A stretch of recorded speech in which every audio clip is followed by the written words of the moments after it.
Hello, everybody. Welcome into another edition of the Computer America Show. This is actually our pre-show audio stream. Welcome to the program. In the first hour, we're going to have NJIT. That's the New Jersey Institute of Technology. Dr. Bernadette Longo will be joining us, Associate Professor of Humanities.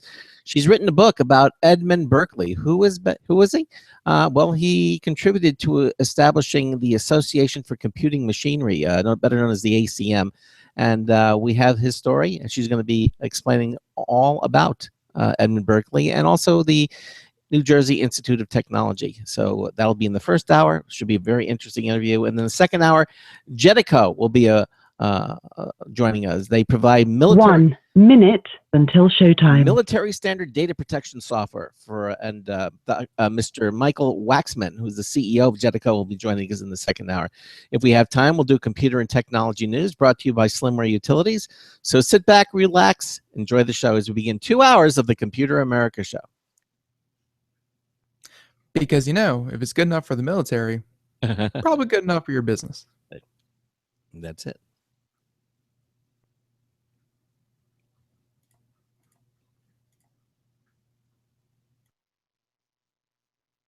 One minute until showtime.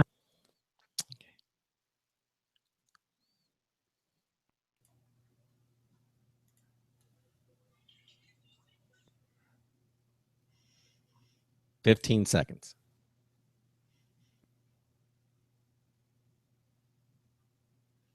Your show will go live in 5 seconds. 4, 3, 2, 1.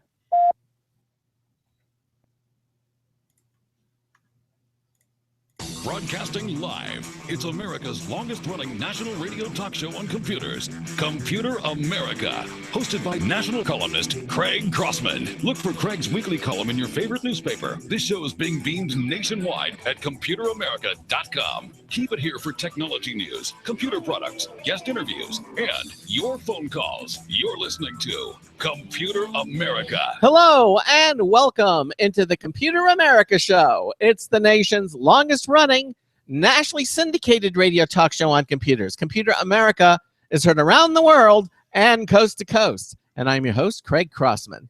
And I'm your co-host, Ben. And, you know, I see that you've changed your video. You've gone to fall colors. Very, very nice. Yeah, you know, we have this whole video portion of the show, and we hardly ever change it. And I realize now that that was a mistake, and expect to see a lot more variation in what we do with the video portion. So, yes, we are primarily a radio talk show, so you know, none of this is mandatory. No, but if you think it's something that you enjoy, and we do a lot of cool stuff here on the video, check it out sometime. But again, you know, mainly audio. Well, let me explain what Ben's talking about. Of course, when we provide live video streaming or a program now at ComputerAmerica.com. On any of our pages, just click the show lounge, and the video streaming will begin automatically. You don't have to do anything else after that, and you can watch me, you can watch Ben. Sometimes you can see our guests, and Ben has the technology to display websites in the background, movies, videos, so it just makes for a more interactive experience, and we certainly welcome you to join our live video stream. Again, Monday through Friday from 3 p.m. to 5 p.m. Eastern Time. That's our new time slot.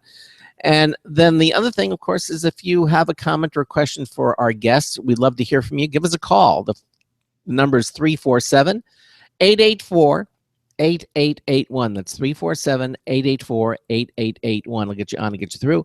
Or if you're radio shy, you don't want to go on the air, but you still have a comment or a question for a guest, every page at ComputerAmerica.com, which is our internet home for the radio broadcast, any page there on the upper right-hand corner, it'll say submit a question. Just click that. It'll take you to our question submission page where you can type in a question, click the submit button. Ben and I will see that immediately, and we can ask you a question and pose it to our guest for you on your behalf. So that's, or a comment, whatever. So that's available to you as well. Again, but the easiest thing is 347-884-8881. In the second hour of the show, we're going to have Jetico is going to be joining us. We have the company's CEO, Michael Waxman, is going to be joining us. He's going to be talking about military-grade data protection software. He's going to be talking about their products BC Wipe and Best Crypt. And he's going to be joining us in the second hour to discuss those. If you're interested in this sort of thing, and who isn't? I mean, it's all about security these days. Well, all about security this month. It is, after all. That's right, Cyber Awareness Month. There you go. Exactly. So he'll be joining us in the second hour of the so show. The other 11 months of the year, you can just forget it and just make simple passwords and do stupid things online. But this month, be very careful. Be very prepared. Yes, exactly. Only for another 4 days. And in the first hour, we're going to be talking to NJIT. That's the New Jersey Institute of Technology. Dr. Bernadette Longo is here with us, and she's the Associate Professor of Humanities at NJIT. And she's written a book about Edmund Berkeley. And if you don't know who that is, you'll find out. He contributed to the founding of the Association for Computing Machinery. That's the ACM, wonderful organization, and we'll be talking about his involvement with that, and also about the New Jersey Institute of Technology, and what it is that they do there in the first hour. Ben, and of course we have time. We'll also do computer and technology news. That's brought to you by Slimware Utilities, the official optimization software of Computer America. Anything else you want to mention? Again, let me just say that you sound absolutely lovely, Ben, with your new microphone arrangement there. Oh, stop. You sound very good. Anything before we bring on our first hour guest? No. I think we're good to go. Okay. Well, I think we should do it. Now, as I mentioned, the New Jersey Institute of Technology, or NJIT, is a preeminent engineering, design, science, and technology university known for research and education fostering innovation, entrepreneurship, and engagement. 6 specialized schools offer 46 bachelor's, 56 master's, and 19 doctoral degree programs with 489 full-time and adjunct faculty, 89% of whom hold doctoral degrees, and maintains a student-faculty ratio of 16:1. That's pretty darn good. Now, joining us today is one of its faculty members, Dr. Bernadette Longo, Associate Professor of Humanities. Dr. Longo has written a book about Edmund Berkeley and his contribution in founding the Association for Computing Machinery. Bernadette, welcome into Computer America. How are you? I'm doing fine, thank you. Well, thanks for joining us here. And I know I kind of introduced it, but why don't you tell us a little bit about the NJIT and exactly what it is, what it's all about, and what you do there? Sure. NJIT is New Jersey's Science and Technological Institute. Each state has one, and we're located in Newark, New Jersey, which is, of course, in the New York metropolitan area. We have about 10,000 students, and we have a very diverse student body and faculty, I might say. And in fact, NJIT is #1 in New Jersey in graduating engineering, undergraduates with degrees in engineering and of African American and Hispanic groups.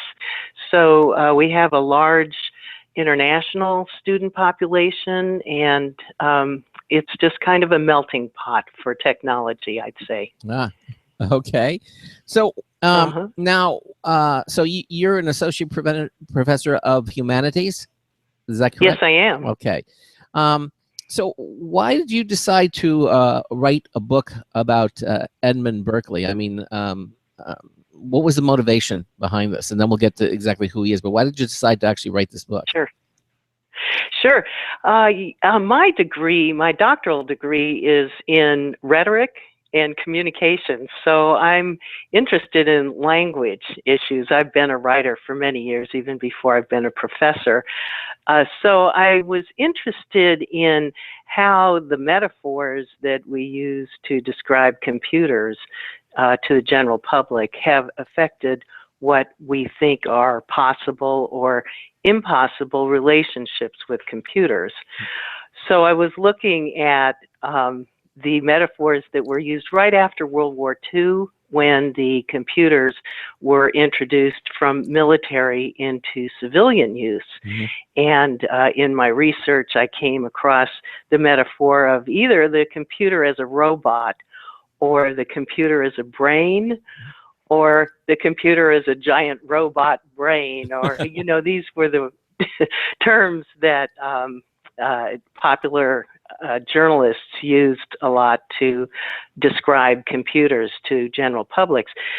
So when I was working on this project, actually at the Smithsonian Institute, some of the researchers there said, oh, you have to study Edmund Berkeley. Take a look at Edmund Berkeley, who wrote the book Giant Brains, or Machines That Think. That was published in 1949. So as soon as I started looking into Edmund Berkeley's work, it shortly became evident to me that he would be a good subject for a biography. And so that's how I got started on this book 15 years ago. Wow. That was the time around with Alan Turing. I mean, he had just finished his work with the Enigma, breaking the Enigma code back then. Right. And there was a recent movie done about him as well. I don't know if you actually saw the movie, but I thought it was very good. Go ahead. Yes, I just watched it recently. Yeah, exactly. Did you like it? Yeah, very much so. It's a, you know, an interesting story about people and computers, I think, Turing's story as well. Yeah, exactly. All right, so let's talk a little bit about Edmund Berkeley. Who was he? Tell us a little bit about him. And why did he start so many colleges in California? Well, I don't know I don't know the answer to that last question, but he was a mathematician in the early days of computer development in the 30s and 40s, and even into the 50s. Most of the computer developers were coming out of a mathematics background, as Turing did as well, by the way. But Berkeley grew up in the 20s. He was born in 1909. He died in 1988. And so when he graduated from Harvard in 1930, it was just at the beginning of the Depression. And he wanted to be kind of a creative mathematician, but his parents convinced him to become an actuary because they said you could always earn a living like that. So in fact, he was an insurance actuary at Prudential Insurance in Newark for many years. So he was interested in symbolic logic, how people could use rational means of thinking to make better decisions about social questions or groups of people, which was another aspect of his work in the insurance industry as an actuary. He was using symbolic logic to make decisions about how, you know, rates and risks of groups of people for insurance purposes as well. So he started out in the insurance industry as an actuary. That's interesting.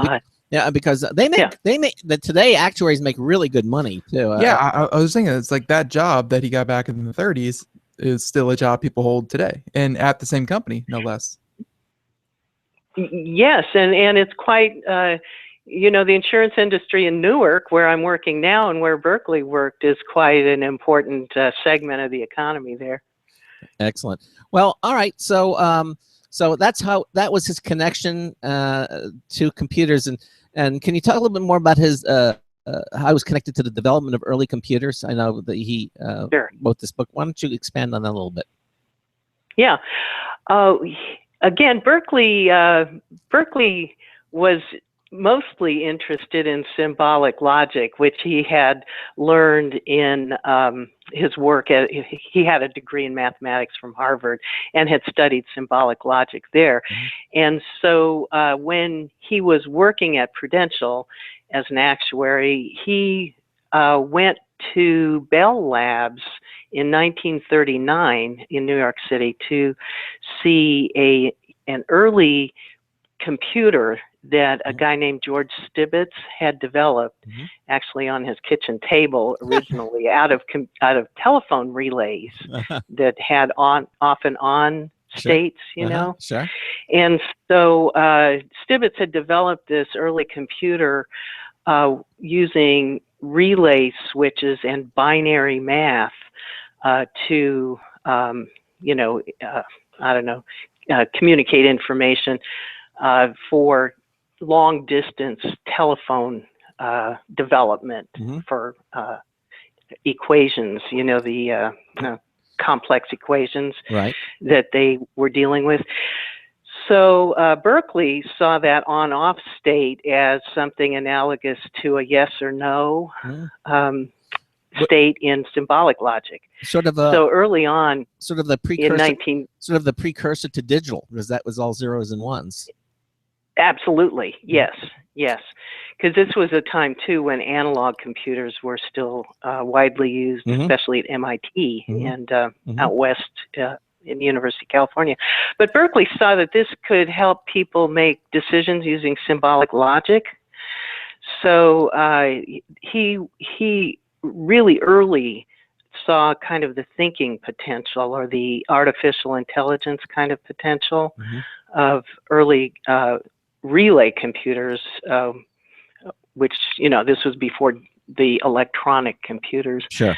But during World War II, Prudential was very involved in the war effort, and a number of their employees were drafted or went to, you know, enlisted, and Berkeley was one of them. He enlisted in the Navy and was stationed at the Harvard University Computer Lab, Computation Lab, and there he worked on an IBM-based relay-type computer with punch cards that was being developed with IBM and the Navy. So that's where he really started to get involved with computer development. So, I guess he must have listened and told someone that, you know, hey, I'm pretty good with you know, early computers and math and all that kind of thing. Like, they didn't just hand him a gun and his papers and his boots and say, "You're going overseas, congratulations." Like, they actually put him to work in something that he was, you know, that he was familiar with. Yes, you know, initially, because he went in as an officer in the Naval Reserves, and he was stationed at some supply depot kind of thing in Newark, managing, you know, where supplies went, which he had to make an argument to the higher ups to put him into something where he could use his mathematical knowledge more, and they did. Yeah, exactly. Well, you know, and that's how a lot of it happens. You know, you have an ability like that, and you make it known, and of course, the military immediately recognizes that ability and then puts them in a proper position to take advantage of that. I understand that Berkeley came up with some counterintuitive innovations. Can you talk a little bit about this? Why they were counterintuitive and what they were? Yes. Well, you know, during that time, those early days of computing, and I don't know if you've ever seen a picture of this Mark I computer. Yes. It was a very sleek and shiny thing. It was 50 or 60 feet long, you know, it was huge. Or the ENIAC computer that was being developed. That was the, you know, the electronic vacuum tube computer at the University of Pennsylvania, which took up a whole room. Yeah. Berkeley at that time, right after the war, started developing small computers that he felt they were, you know, really not much bigger than a laptop computer today, maybe deeper, but they were, again, relay computers. The Simple Simon was the one that really got him a lot of notoriety. And he felt that people could use these as individual machines, you know, a personal computer, to help them with their decision making or keep track of addresses, or very simple kinds of, kind of like the Memex that Vannevar Bush was, you know, writing about too. If you're watching the video, by the way, Ben has a display. I think that's the ENIAC. It's a humongous. Yes. Right. Actually, there's a Yes. black and white photo of it. Yeah, really, not Yes. not exactly your pocket kind of computer. Well, you know, one of my colleagues, when I was teaching at Clemson University, I was teaching there with a colleague who went to Princeton, and he said he used to actually study inside the computer. It had tables and chairs and stuff inside the computer there, Oh my gosh. because nobody much went in there, and it was always quiet. But you know, when you think about going inside the computer to study, that's something we don't think about much these days. No, absolutely. So basically, so he was working on these. You mentioned these counterintuitive innovations that he was developing, and where did he go from that? I mean, what did he do with those? I mean, was he? He started after the war. He kind of had a falling out with the folks at Prudential. He had started a research lab for computing at Prudential, but in 1948 he quit Prudential and went and started his own business, Berkeley Enterprises, and he started developing the mail order kits as well as selling information about how to become a computer scientist. This was before the days when computer science was even a profession, you know. So he taught people how to build computers through buying these mail order computer kits, like the Simple Simon. He was the one who marketed the Brainiac too. So the Brainiac was one of his computer kits that he sold through the mail order. And he also built small robots that he sold do-it-yourself robot kits for Squee, the squirrel, who could find tennis balls, which he called nuts, and take them to a location. And so he through these devices that he was selling through the mail, and also the plans and the explanation of these devices, he started teaching people about computers. And actually, in the book, there's reference to people who then went on to become founders of graphical interfaces and other kinds of computer breakthroughs that started off with Berkeley's Simple Simon computer kit. Well, I'm looking at an ad here that Ben has up here. Amazing electronic brain, the ENIAC electric brain. It computes, plays games, reasons, composes music. This is very cool. Yeah, and he was doing this. He was basically, as you're saying, popularizing computers. He was trying to bring it to the mainstream using these things. So instead of getting buried in the mathematics, he was producing these kits that everyday people could assemble and use. Making right.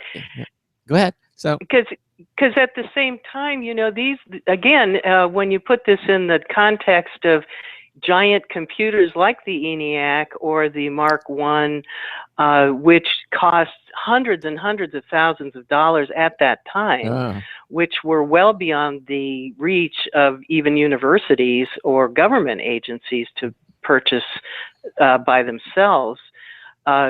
That makes what Berkeley was doing to popularize and make available computers to anybody with $20, essentially, even more remarkable, I think. Yeah, really, exactly. He was putting it in the hands of the everyday person who could. So and like part of it sound almost like cartoony. It was gimmicky kind of, but you know, this is of course something that people hadn't really heard before. So you know, the gimmick sold probably well. Did he get rich from this, or? Yeah. No, he didn't.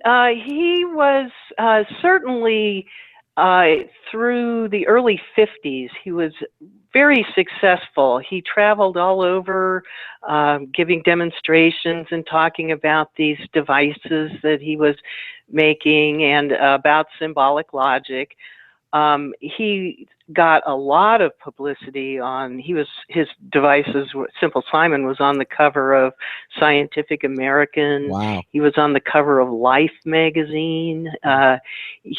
And Popular Mechanics and Radio Electronics. And he was getting a lot of really good publicity and was well on his way, but his politics undid him, shall we say. His politics got in the way. Well, this was in the time of McCarthyism, that type of thing. So yes, that's very unfortunate.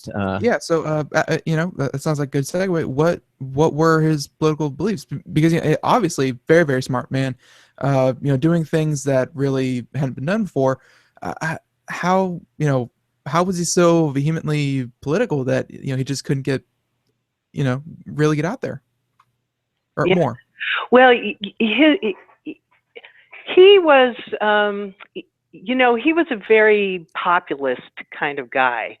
And again, during the 40s, even starting in 42 till 1950, it wasn't clear who was going to own the fruits of computer development funded with federal funding. There was a huge debate between what they called themselves the progressives, I guess. Harley Kilgore was a senator who led that, who believed that computer development should be owned by the public in a populist tradition. Mm-hmm. On the other side were people like Vannevar Bush and others coming out of World War II who believed that that type of scheme would squelch development because private companies wouldn't own the patents essentially to what they developed. And why should they develop it then if they had to share the information? So Berkeley was very much in the populist tradition and even socialist in the good Bernie Sanders tradition of socialism, I guess. He believed that information should be shared and that the computer developments should be shared through the government. Norbert Wiener at MIT at that time was also advocating that computer development after the war should be considered as a public utility, mm-hmm. kind of in the net neutrality kind of sense that we're talking about it these days. That sounded really similar. Yeah, I was going to say history kind of repeating itself over and over again. Yeah. Yeah. Yes. And that argument certainly didn't prevail after World War II, Mm-hmm. But Berkeley, more kind of damning for him was that he, during the 1930s, the 20s and the 30s, it really wasn't so, I don't know, dangerous or totally, suicidal in a social sense to be communist. Mm-hmm. And there were plenty of communists around, and Berkeley was always kind of in with those groups. And in fact, he lived at the Knickerbocker Apartments in the Lower East Side on Manhattan, which at that time was kind of a hotbed of social activism. And even after he was there, the Rosenbergs, the Rosenbergs who got executed actually for treason or espionage, lived in those apartments as well. So Berkeley had this kind of, and he had traveled with his wife in 1934 to Russia to learn about the economic system in Russia at the University of Moscow. They spent 6 weeks touring Russia. So what seemed as just, kind of an innocent alternative politics during the 30s, in the 50s became a real source, a source of national security, perceived national security threat. Now we have your book up on here, Edmund Berkeley and the Social Responsibility of Computer Professionals, and it's by your book. So we have that. That's the title of your book. And going back to the beginning of all that, it sounds like Edmund Berkeley, and it sounds like a lot of other people working on the early stages of computers after it left military hands. After they started to develop it for the public, and you mentioned someone wanted to call it a public utility. Edmund Berkeley wanted to be something for everyone to use.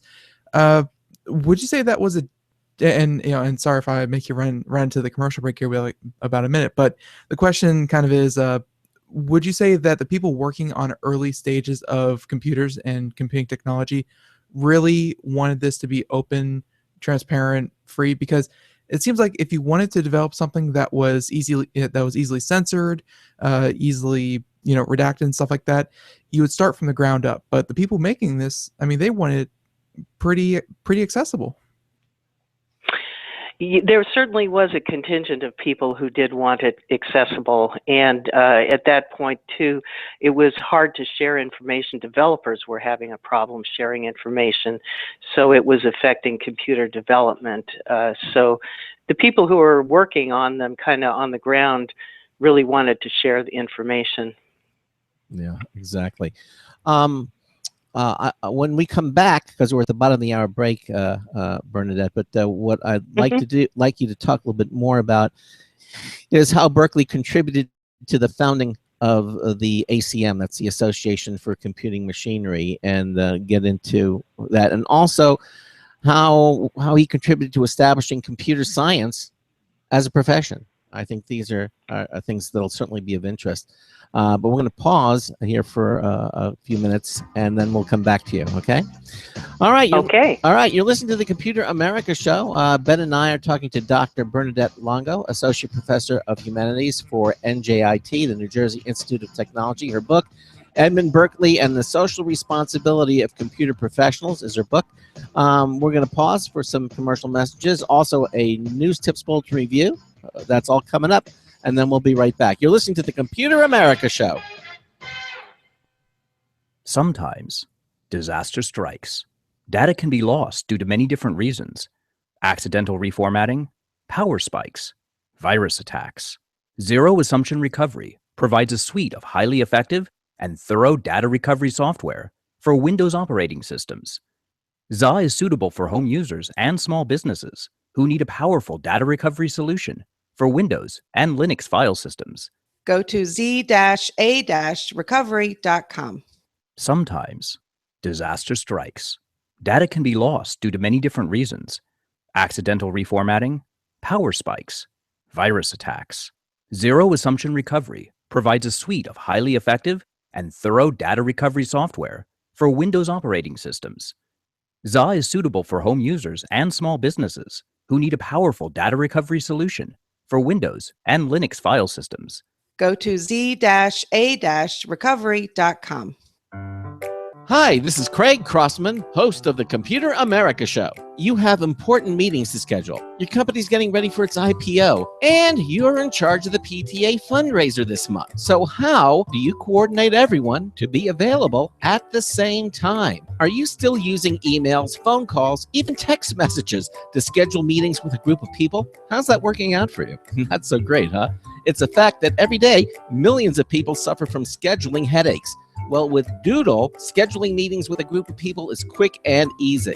With Doodle, you can easily propose available times to each member.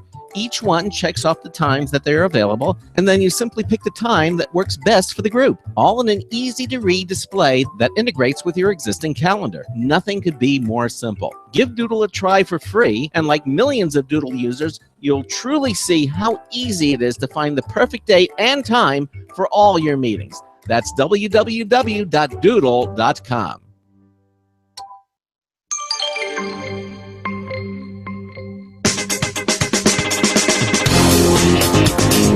The witches are sexy. Oh, hi, Marty Winston with News Tips Bulletin for Computer America. This time, we got in a new Oric Venture canister vacuum. Its disposable bags and dual filters hold the dirt and prevent the air billows that make many vacuums dust redistributors. It's both light, 20.5 pounds, thanks in part to a very lightweight hose, and compact. Even its wand collapses, so it's very maneuverable and reaches easily under furniture. Its 23-foot retractable power cord means fewer pauses for socket swaps. and the design is very effective at getting everything up, especially crumbs and small particulates on hard floors, in just one pass. Cleaning in one pass can potentially reduce energy usage even more than dropping the power draw. It's also relatively quiet. Our other vacuums are easily twice as loud. Bottom line, the Auric Venture vacuum uses power and finesse to quickly and quietly clean your crummiest mess. Marty Winston, News Tips Bulletin for Computer America. Welcome back to the Computer America Show. Thank you, Marty Winston, for that News Tip Bulletin review. A little bit of Halloween flavor there, of course, for you. So, yeah, we are talking to Dr. Bernadette Longo here from who is the Associate Professor of Humanities at the New Jersey Institute of Technology. And, yeah, we're talking all about Edmund Berkeley right now. And, you know, he's had quite a history, done a lot of great things, obviously, you know, pursuing his passion. And I guess his passion manifested into, you know, I guess, you know, because this is one of the topics we're going to talk about, how he helped to found the Association for Computing Machinery, because obviously you have to have a passion, and that passion has to include, you know, getting others interested in what you like. So could you speak a little bit about how he contributed to the founding the ACM, Bernadette? Oh, yeah, sure. Well, let's see. It was after World War II again, when computer developers were transferring computer technology from military to civilian or general purpose uses, and people weren't really sure what they were going to be using computers for after the war, how computers could be integrated into business applications. And at the same time, there were so many new memory, memory was being developed, internal programming was being developed. The hardware as well as the software was also in rapid development. And in the military tradition, a lot of the different sites where this work was being done were isolated from each other, so that the people who were doing this work at the Harvard lab or at the University of Pennsylvania, at the Office of Naval Research labs, they weren't really communicating with one another. And so by 1947, it was becoming a real problem that the people who were actually doing the development work were oftentimes working on similar projects, running up against similar problems, not knowing that anybody else had already gotten a solution to the problem or had failed with what they were trying. So the people who were actually doing the work in the labs were very frustrated, and the computer developers, what some people called kind of the first tier of computer developers, these are the people whose names you hear a lot in the history of computing, like John von Neumann from the Institute of Advanced Studies at Princeton, and Howard Aiken at Harvard, and Mockley and Eckert at University of Pennsylvania. We all met and talked with each other, but what people later called the second tier of people weren't able to share information. So they had some conferences, maybe 3 conferences after the war, but in 1947 there was a conference held at Harvard Computation Lab, and sponsored by the Office of the Navy and or the Navy and Harvard and IBM, and the people at that conference called for an association where developers could share information, an association that would be open for anybody who wanted to join. So Berkeley there were 8 people who actually founded the ACM, but mostly all of them credit Edmund Berkeley as being the real force behind coordinating the establishment of the ACM, sending out the notices and getting everybody together and arranging for the meetings. And so in 1947, a group of, I don't know, it's about 60 people, I think, at their first meeting at Columbia University in New York City, founded what was then the Eastern Association for Computing Machinery. Uh-huh. Which is, it sounds to me like it was like the predecessor to user groups. I mean, it was a way to exchange information, get the information out there. Yeah, absolutely, because it cost $1, I think, to join, which made it available to pretty much everybody who wanted to. They had Berkeley was very big on networking and writing up minutes and writing up newsletters and things like that. And so he would write the minutes for these meetings and share them with everybody. And yeah, it was a way for people to learn about what was going on and what other people were doing, and so they could share information, which was a huge need at that time, even down to Berkeley, and people like Grace Hopper and others developed a glossary of terms. They didn't even have a standard vocabulary for discussing what they were doing. Yeah, and again, this is all pre-internet, because today, everybody can talk to just about anybody you want, and matter of fact, a lot of people have blamed the internet for the demise of user groups as they used to be, because it was a place to go for help, and now you can just go and get help online, and so. But in those days, this was something that was sorely needed, and he obviously recognized the need for something like that. Now, the ACM is still a viable organization, prestigious group. Can you tell a little bit? Yes. What does the ACM do? What are they doing these days? Well, they are they're a huge group. They are of course, the original professional association for computing, and they have a number of different special interest groups. They hold conferences. I'm certainly a member of the ACM. They have publications, a digital library that's quite extensive, and they they celebrate different. Well, they're currently upcoming is the bicentennial of Ada Lovelace, one of the early Babbage computer names. And George Boole, who certainly was the founder of Berkeley's work, was all based on Boolean algebra.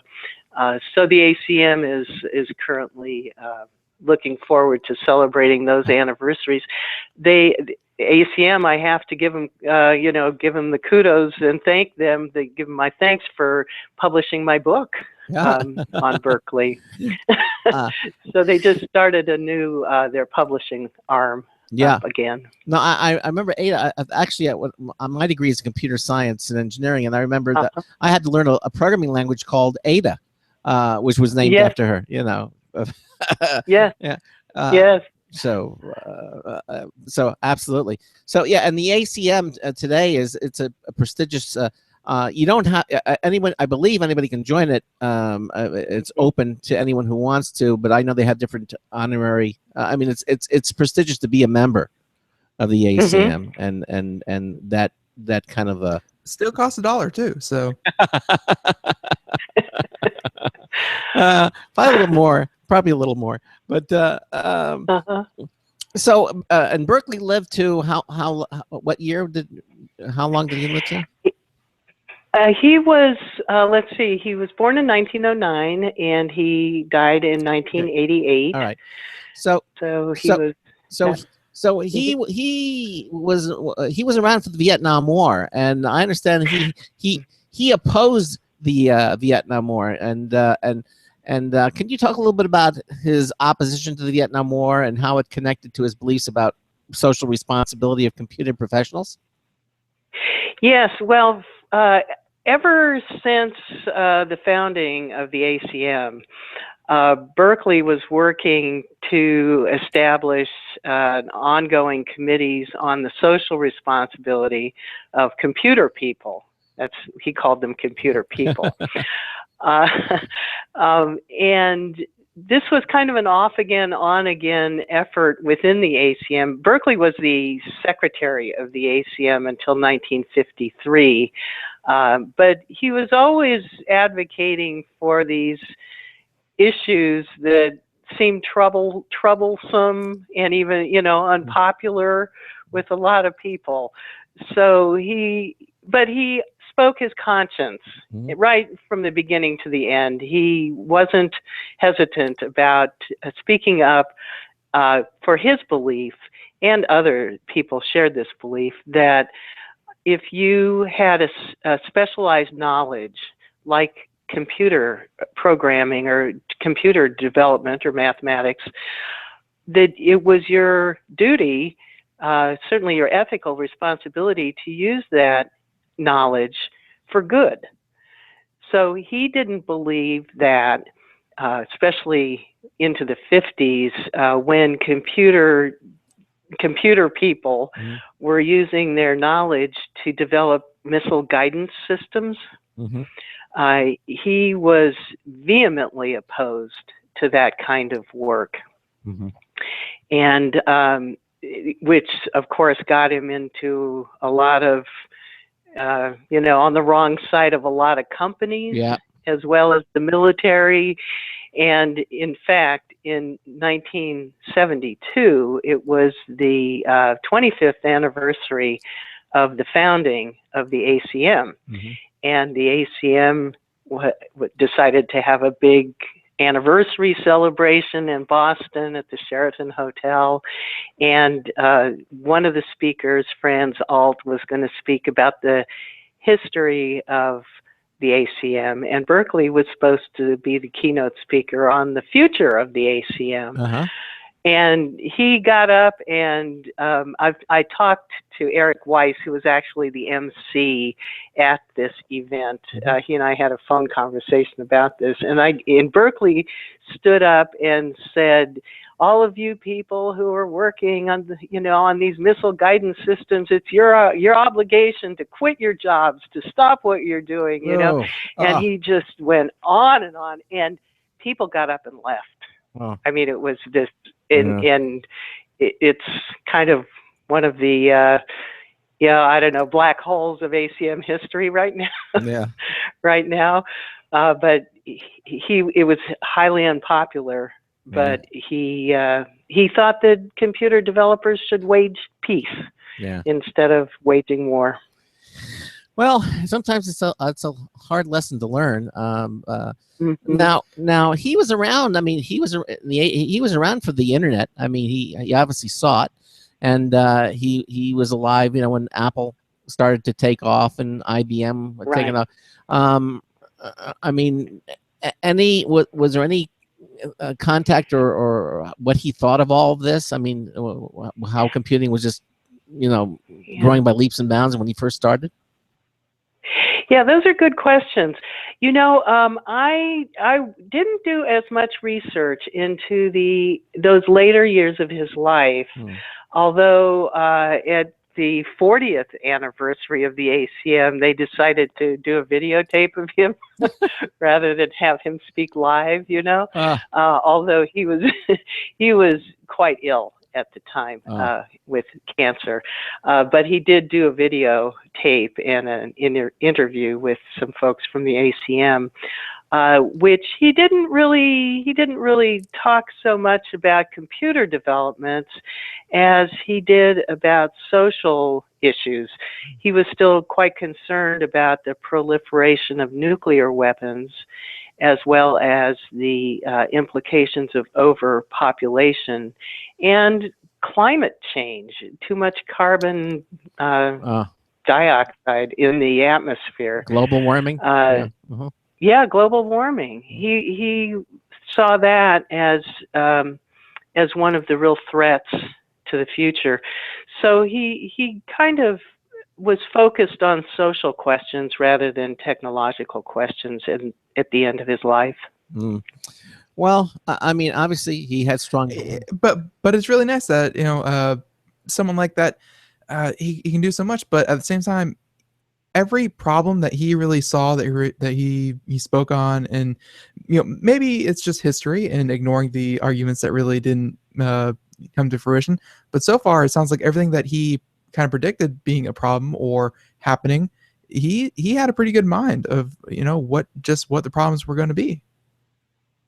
He did, and he was also very concerned with what we're now calling lethal autonomous weapon systems. In kind of an extension of his work with robots, he was quite concerned about robots that would become killing machines, and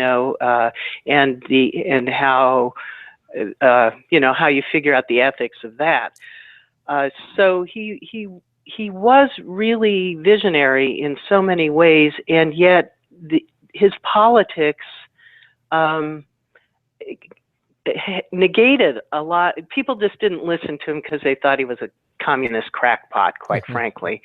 And so to me, that's one of the interesting things about his story, is how his politics really got in the way of technological issues, which we often think of as kind of objective or not so influenced by personality. Well, I guess he wasn't around for the first Terminator movie. I think that he had already been, but he was certainly onto something, and obviously. Thank goodness he wasn't around for Terminator 3. I know. But some of our greatest minds think that we've done stories on some of the there was an open letter to like all the world's government from Tesla and Hawking, Stephen Hawking, and they all kind of were of agreement that artificial intelligence was a bad thing, and if you gave it control. Sort of like Skynet, from the movie, but basically they were all worried about it, and right. And Berkeley's whole last chapter in his book Giant Brains, again that was published in 1949, is about the social control of these computers. What's it called? It's the future. And how you are going to, types of problems that machines will control and types of problems that we will have with them. So he was actually advocating that there should be some like United Nations branch of the United Nations to look into this control of thinking machines. It's interesting. It's a little more obscure, but for people who know, there was a movie called Colossus: The Forbin Project, which was came out in the mid '60s, I believe. And I'm sure, if you ever got, I remember seeing that one with my family at the theater. Oh, it was a lovely time. I think if you ever got to see that movie, he would say, "You see," because that's exactly what it was about. Machines taking over. Really? Yeah, exactly. Yes. And if you haven't seen it, you should probably see that because it's a classic. But it's basically the United States and Russia. They're two big, powerful computers, and they give it control of their missiles, and then they start talking. The two computers talk to each other, and they become sentient, and basically they take over. And win and they have control. So people have been talking about this, for quite some time. Right. And he was. He was right. He was certainly right about a lot of this stuff. Yes, and one of the reviewers of his book manuscript said, "Are you sure you want to put that last chapter in? People might think you're communist."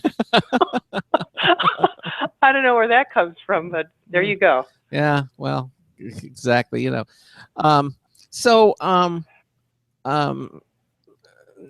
So can you talk a little bit about how his story, Berkeley's story, connects with issues today? I mean, we're touching a little bit about it, but can you just kind of talk a little bit about that? Yes. I think that we have, we have talked a little bit about that. His story is, well, he's somebody who has been left out of the history of computing pretty much. He wasn't one of these great heroes of computing history, like Turing is kind of a heroic figure, although his the end of his story is less heroic, I guess. But people like von Neumann and even Howard Aiken, whose stories are told, the guy with the garage, the geek in the garage kind of narrative about computing history. Well, that's Apple. The guys in the exactly. Yeah, exactly. Exactly. Uh-huh. Yeah. So I think that one thing that is interesting about this story about Berkeley, which it took me a long time to figure out what the important story really is here, because there's a lot that I could also, there's a lot that I left out of this book for sure. But I think it's a story about how the politics of a time period affect how our technologies develop. So that's one thing I think that's interesting about Berkeley's story, is to add that kind of humanistic perspective into the history of computing, which I was just in Albuquerque at the Society for the History of Technology conference with an ACM panel, two panels that Tom Misa from the Babbage Institute at the University of Minnesota had put together on the history of computing. And some of the older guys, the computer historians, the people who really were, active in these time periods and working with the development of computers, said, we need more kind of these stories about people and their lives and how they affected how the machines were made and what the decisions were, and what we've got today as these machines that we work with and our relationships with them. So I think that's one thing. Also, these concerns about autonomous weapons, I think, was a big concern that you can see coming out of World War II, actually, through this story. Yeah, well, and how we think of computer development as a private, patentable intellectual property versus a public utility. Right.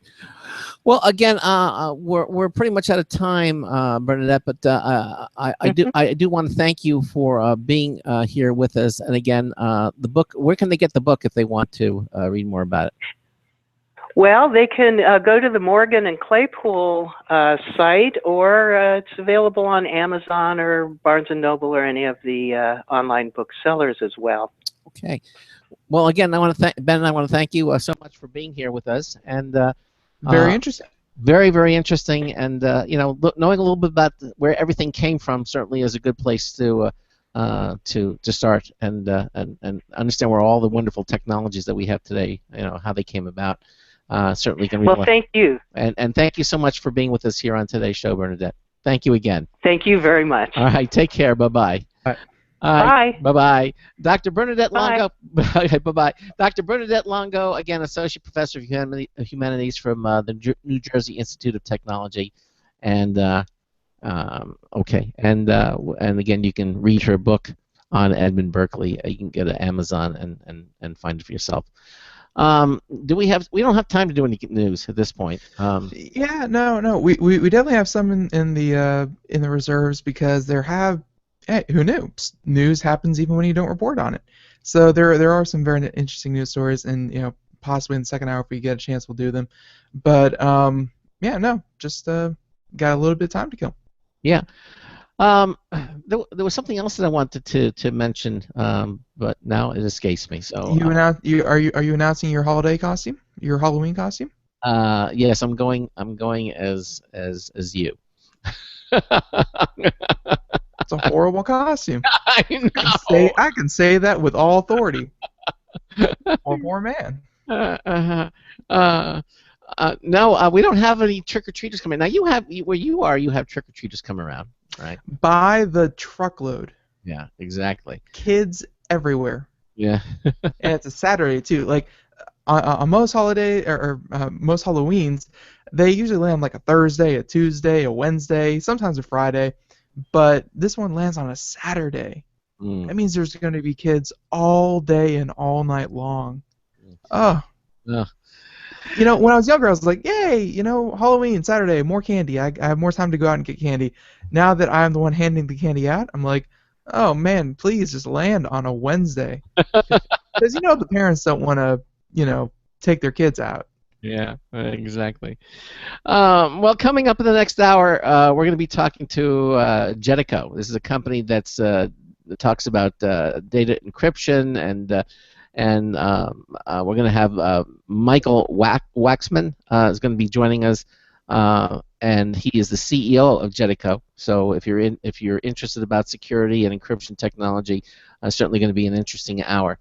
They're going to be talking about some of their products that they offer, which includes BC Wipe and Best Crypt, and from experts to large organizations to people at home who can use this technology.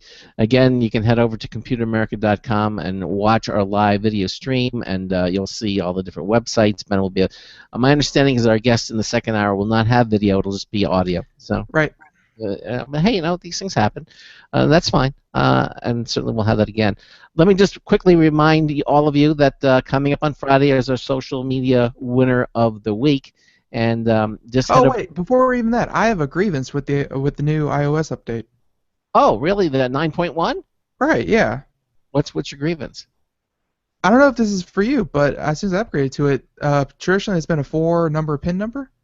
They switched to 6. Yeah, well, but you can opt to put it back to 4. Yes, you can. Yes, you can. You can have 4 or 6. They have expanded it, but if you want to go back to the 4-digit, you can still do that. That's good to know. Yes, it's in the because settings. My muscle memory is so ingrained, it was hard to switch. Yeah, no, I understand. I saw that too at first. I said, oh no, I have to go 6-digit PIN. I go, no, if you want, there's an option to go back to the 4. So you rest easy. All right, you're listening to the Computer America Show. We've got another news, tips, polls review coming up as well. And then Ben and I are going to be back just momentarily. All right, just the second hour of the show coming up. This is the Computer America Show. Don't go anywhere. Broadcasting live, it's the only national radio talk show on computers to air every weeknight. Computer America, hosted by national columnist Craig Crossman. The first hour's behind us, but there's still more of tech news, tech talk, and your phone calls. We're being beamed nationwide at computeramerica.com. You got computer problems? Bring them on. You're listening to Computer America.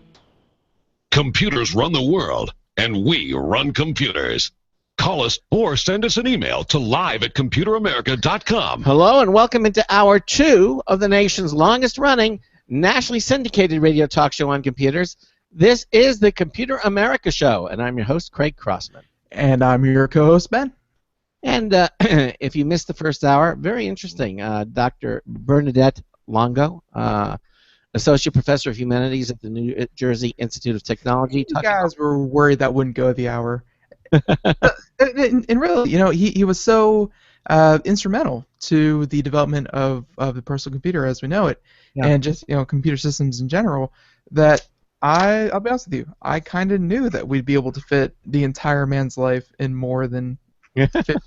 You know, it's, well, you know, again, a lot of stuff happens in a man's life. Yeah, it does, and it's interesting because you can read the book. We have the links there at computeramerica.com. That's up there as well. You know, that's almost motivational.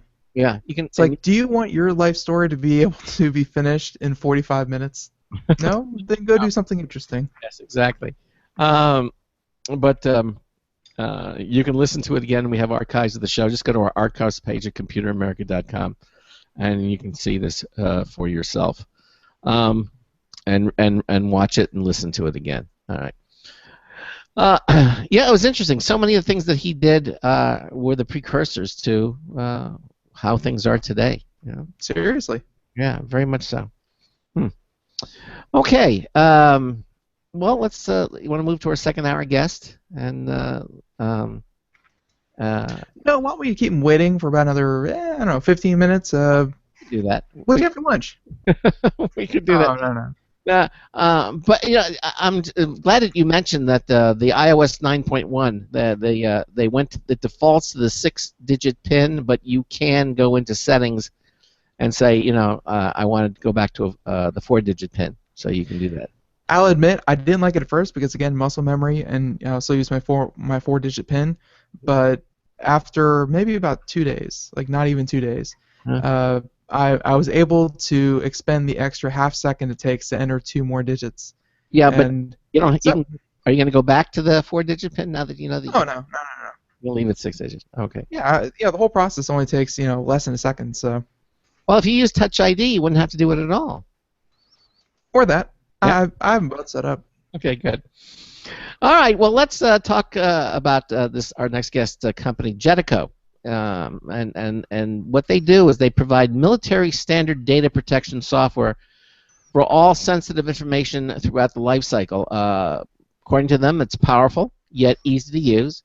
Their products are called BC Wipe and Best Crypt, and they are engineered for a wide range of users, from experts at large organizations to people at home.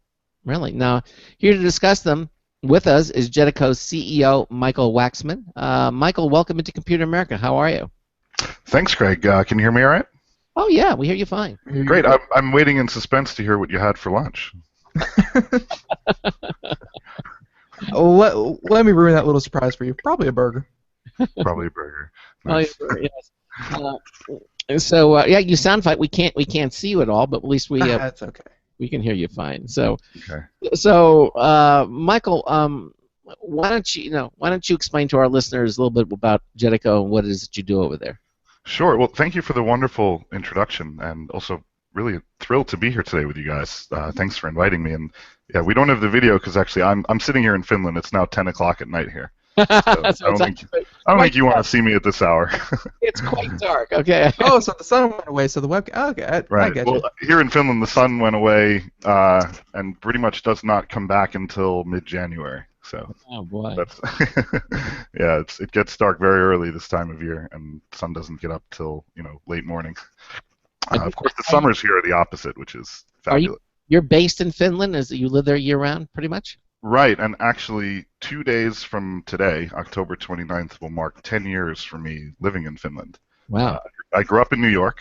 Are you guys are you in New York? At least your area code looks like in New York. Yeah, we're in Eastern time zone. Ben's in Florida. I'm in the Carolinas. Oh, okay. We're on the East Coast. All right. Good. And I think we're going to daylight savings time this Sunday. We go into we get out of daylight savings time, so it gets dark earlier. Yeah, we switched here just this weekend, so we're a little bit ahead.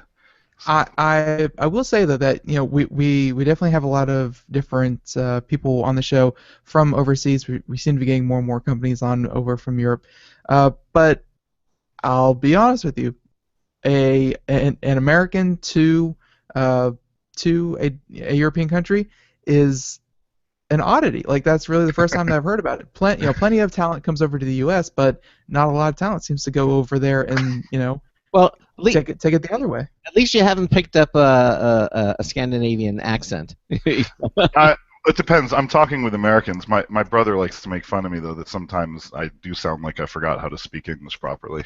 So, I pick it up a little bit sometimes if I'm speaking with locals. Wow. So. Now I understand that the language there also is probably one of the most difficult languages to learn. It is not easy. Language was actually one of my strengths when I was a student. So I studied Spanish for many years, and I learned Finnish because I wanted to, but it's rare. It is very hard to learn. It's very different. It's totally isolated. It's like if a Finn and a Swede are in a meeting together, they have to speak English. Finnish is completely isolated linguistically, and it's definitely very challenging. So I mentioned that 2 days from now will be 10 years here, and one of my proudest achievements was in January. I actually had I passed the language test because I wanted to become a citizen, so I'll be a dual citizen, and passing that language test was very difficult, but eventually over time I was able to learn it.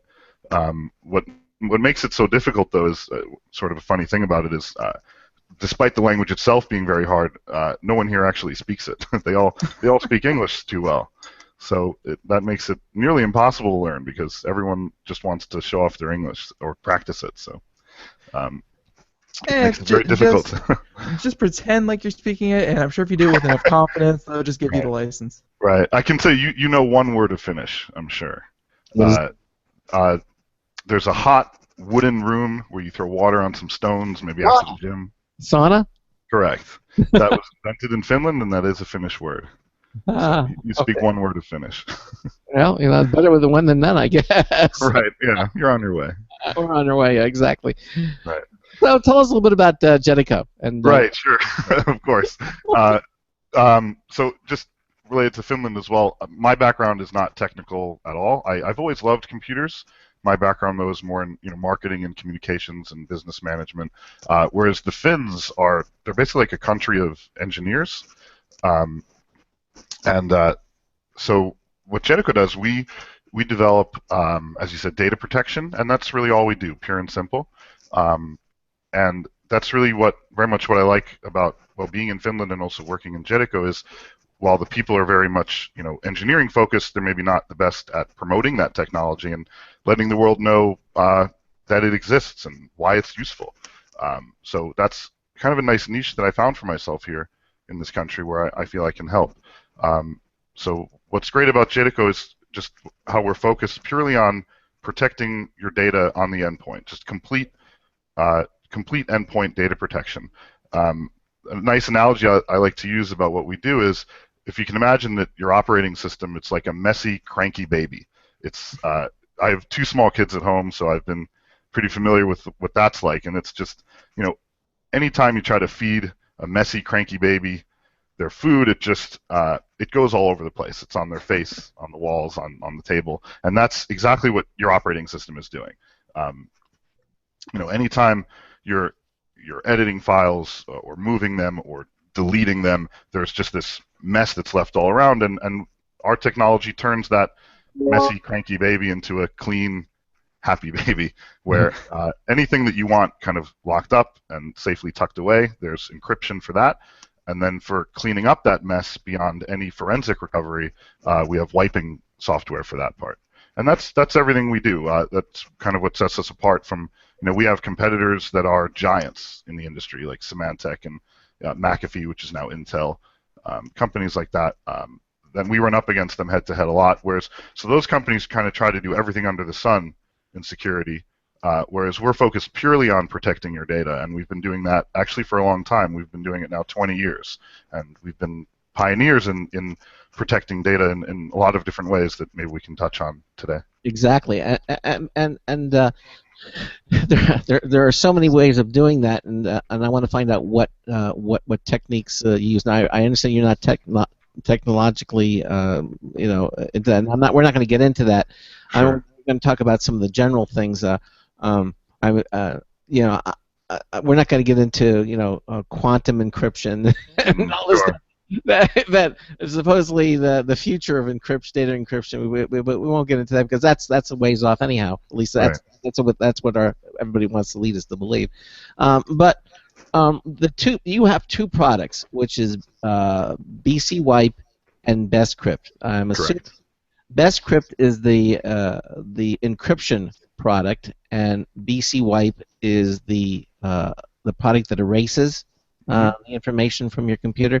Because when you delete a file from your computer, I think most people now understand that it really doesn't go away. It just the operating system says, okay, the space on which this data is still residing is now available to be overwritten eventually. But if you have a multi-terabyte hard drive, and most of us these days do, I mean you can get them from under $100 now. They're so inexpensive. It could be a long time before, if that data ever gets wiped, clean. It could just be sitting on your computer's hard drive for forever, really. So tell us a little bit about BC Wipe and what it does. Sure. I suppose there's sort of 2 flavors, both on the encryption and the wiping side. So before I get to the wiping, just at least on the encryption part, or at least actually on both sides, there's 2 tools that are BC Wipe and BestCrypt for each side. One that protects the entire computer, and one that protects selected files or selected data, on the active system. So on the encryption side, that's volume encryption, which is whole disk encryption, or container encryption it's like virtual drives for selected files and folders. Then on the wiping side, we have BC Wipe Total Wipeout that will erase the entire hard drive, and that's fairly simple and straightforward. Where we really shine is with BC Wipe that can erase selected files and selected data on an active system, and that's a much more sophisticated process where we actually have a unique strength to erase selected data on an active system beyond any forensic recovery. And that's really where it's mostly been our, I guess, most famous product, at least historically. The encryption is becoming a lot more important, I'd say, within the past 2 years or so. But historically, wiping has really shined, especially with our customers in the national security space in the U.S.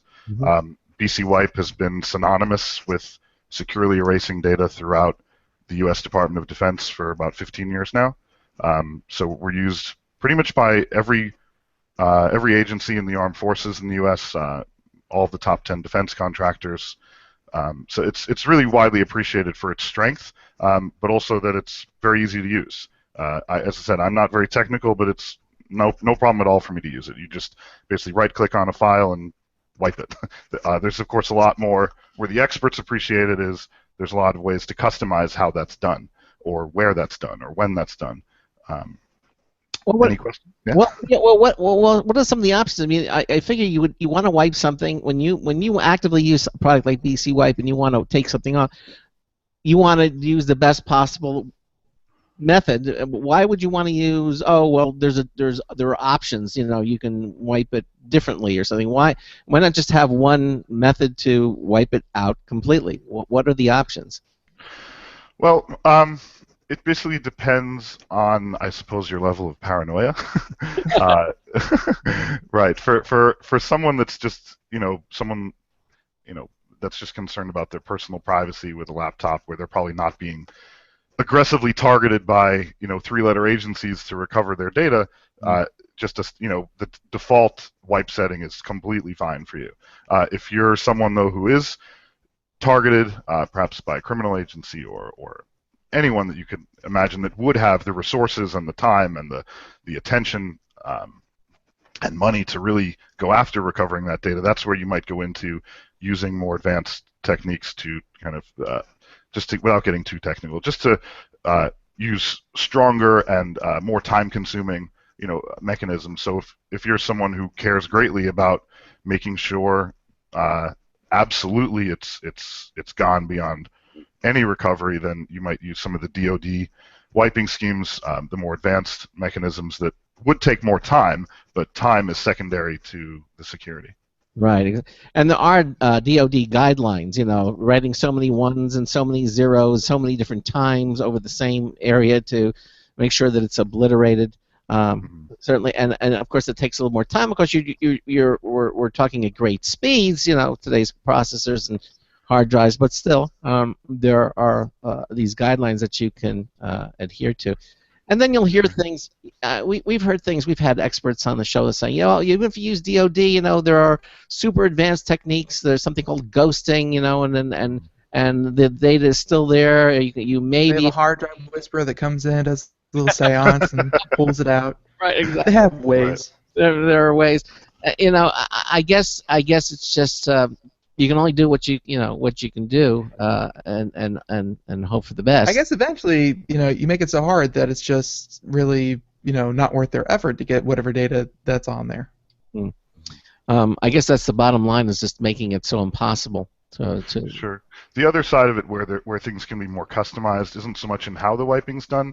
I think a lot of it is about when and to what type of files. Just all sorts of. The software has been made very flexible so that all sorts of different activities can initiate a wipe. So there might be certain events that you might want to make sure always trigger a wipe. Like for a basic user, they probably would just, when they want to really delete a file, they would just, in the moment, right-click and make sure it's gone. Whereas people that have maybe more secure operations, they could have certain timed tasks or every day that it's cleaning up mess. So a lot of it can be in there configuring how and when it's done, not necessarily of the strength of the wiping. One other point just about the usability of it with wiping is this messy baby story that I told in the beginning. That led to one of our innovations that we're very proud of called transparent wiping. And for me, this really speaks to where really the mission of our company is not just making unbreakable data protection, but that the best security is data protection that works the way you do. So it's natural and transparent and doesn't interfere with your user behavior or is even totally invisible to you, that you can just continue working the way you normally do and the security takes care of itself in the background. So with transparent wiping, it's like having this messy, cranky baby, but you have a magic nanny, and the magic nanny just keeps everything clean for you while you work. So it would have been nice to have when my kids were smaller, just to have all that cleaning done automatically. So that's just one nice thing where you can just, you set it up once, basically just turn it on. And again, that's where for a basic user, you can just turn it on. For a more advanced user, you can configure which types of files it will or won't touch automatically, or how and when it might run. But for a basic user, you just turn it on, and all that mess that might be created if you just hit the delete button, or if you move the file from one location to another, or just basic actions like that, you don't even need to know that BC Wipe is there. It's just going to clean up all that mess in the background while you work. That's good, and for most people, that's all you need. It's going to take care of the housekeeping for it. You don't have to worry about the wheres and wherewithals. Basically, it takes care of it for you, and that, I think, for most people out there, that's going to be more than sufficient. Now, I want to turn over to the. We're talking about removing and wiping the hard drive clean, but then the real, I think, crux of the matter is the encryption product, which you call BestCrypt. Now, I understand there was a product out there called TrueCrypt, and it was discontinued. And can you tell us who made TrueCrypt? What was that? Let me know when you find out. Yeah, that was one of the mysteries of TrueCrypt. It was who was making it and why did it go away? Honestly, nobody knows. Oh, that's comforting. Yeah. So that'll bring me to a product right there. I mean, it's testament to just what they do, so that's good. Sure. People liked TrueCrypt a lot for two main reasons. That, well, one, it was free, and of course, who doesn't like something that's free? Although, when it comes to protecting your sensitive data, you might want to know who's making it. So I think trust is a big issue there. But people with TrueCrypt, they liked that it was free, but on the trust side, people liked that it was open source. So I think there's still a project going on where they were trying to completely vet the software and see if it had any backdoors. So that's been, I think I mentioned earlier that while historically wiping has been the strength of our business, over the past 2 years or so, encryption has really come on strong, where it's become like a dinner table topic of, what is a backdoor? And why is that something I should care about? And so people like TrueCrypt, one, because it was free, and two, because they felt they could trust it because they published open source, their source code, so they felt that they couldn't be hiding any kind of backdoor in there. Well, and of course you don't want backdoors, especially things like encrypting when you're trying to encrypt sensitive data. Now, anybody using TrueCrypt, obviously, your recommendation is to switch over to BestCrypt, and why is that? I think the answer is obvious, but I'm going to let you speak toward that. Well, thanks, Craig. Well, first of all, it was discontinued, so I think if you want something that's actively supported, TrueCrypt's not really an option anymore, especially if you're using new operating systems. So there are a couple other, I think, free tools that some people have tried to write about, but using a commercial tool, one, who's making it, and two, you can trust that the support is still there, especially like for Windows 8 or now Windows 10. We've always been first to support the new operating systems, despite being, I guess, a smaller, lesser-known company. We are always ahead. Maybe just we're a bit more agile that way. But for switching from TrueCrypt, yes, we're something you have to pay for, but I think that what you're paying for is that level of trust and that level of support.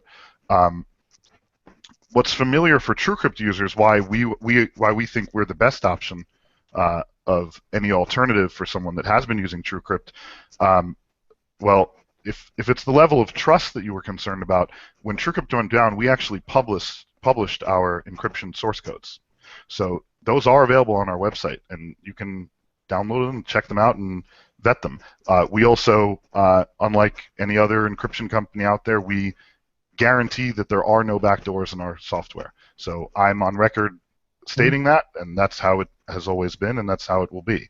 That the privacy of our users is paramount. That the only one who can access your data is you. So we make that promise to people.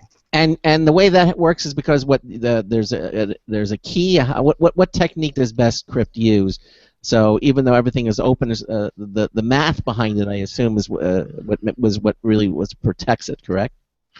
Right. I mean, what you're talking about, the real, I guess, the most important point in encryption is not always how it's done. I mean, ours is done, of course, extremely well, and it's very powerful, but the authentication mechanism is always going to matter. If Sure. you have a weak password, or if you're trusting, perhaps if you're using like single sign-on and you're trusting the operating system with your encryption authentication, those are all pretty big vulnerabilities that defeat the purpose of using encryption. Yeah. So with BestCrypt, I think the most common mechanism is using a password, and I've written some blogs about how you create good, long, and strong, but still memorable passwords. But if you don't want to use a password, you can use keys. There's some new innovations that we've brought out where actually you can use encryption from Jetico, using encryption for your entire hard drive, where there is no password, where the key is stored on a separate device that's on your network, and as long as it can find that device on the network, it can authenticate. That's protection against a physical threat. So if someone steals your computer, if it's not on your network anymore, it simply won't authenticate and won't boot the computer. You're talking about some sort of a hardware device that plugs into somewhere on the network? We don't provide any hardware. We're completely electronic. Just, I guess, to dip in a little bit technically, this is a new innovation of ours that we call BestCrypt Base, and of course you can read more about it on the website. And part of the key part of the architecture is there's a key server. Again, we just distribute the software. What we've done is kind of cool. Are you familiar with what is a Raspberry Pi? Oh yes, yes, very much. Great. So we've made it not only that it, of course, is secure and works well, but also that it's incredibly affordable. So the key server, our preferred setup is that you can just get a very inexpensive device like a Raspberry Pi, and that can be your key server. It's also very stealthy. You can hide it in the wall, in the ceiling, and you basically use a quick wizard that just takes a moment that creates that to become your key server, and computers that can find that on the network, they use that to authenticate. You can also have just a standard laptop or inexpensive PC that would act as that key server. So, for example, if you have basically a small or medium-sized office, that one of the laptops that you would use as your admin console for this product, that can also function as the key server. Very interesting. So if you're not on the premises, basically you cannot access the data. And again, this is all part of BestCrypt, which again is from the company called Jetico. We're talking to Michael Waxman, who is the CEO of the company, located out in Finland. To get a little political here, not very much, but politics, technologies, they seem to be mixing more and more here in the U.S. Not sure how it is over there in Finland, but companies get busted every other month. This three-letter agency made us make a backdoor into this account for all of your information into your operating system here, there, and there. Do you feel like being based in Finland kind of gives you a little bit of a boost to your credibility, because you don't have to really answer to all these American stories? What do you know about Finland? Not what sauna. That's right. Sure. But apparently something political. I'm just curious what you're aware of. I guess Finland does have, certainly when I'm back home in the U.S., or even just when we talk to customers, they do have an appreciation for Finland. I think Finland is a bit of an unsung hero out there with, I guess, the independence and trust, and also the technical strength that Finland does offer. But since you mentioned it, definitely that's part of our guarantee, that there are privacy laws in Finland that protect us. So we cannot even be asked to put in a backdoor. Mm. Interesting. Okay. All right. Yeah.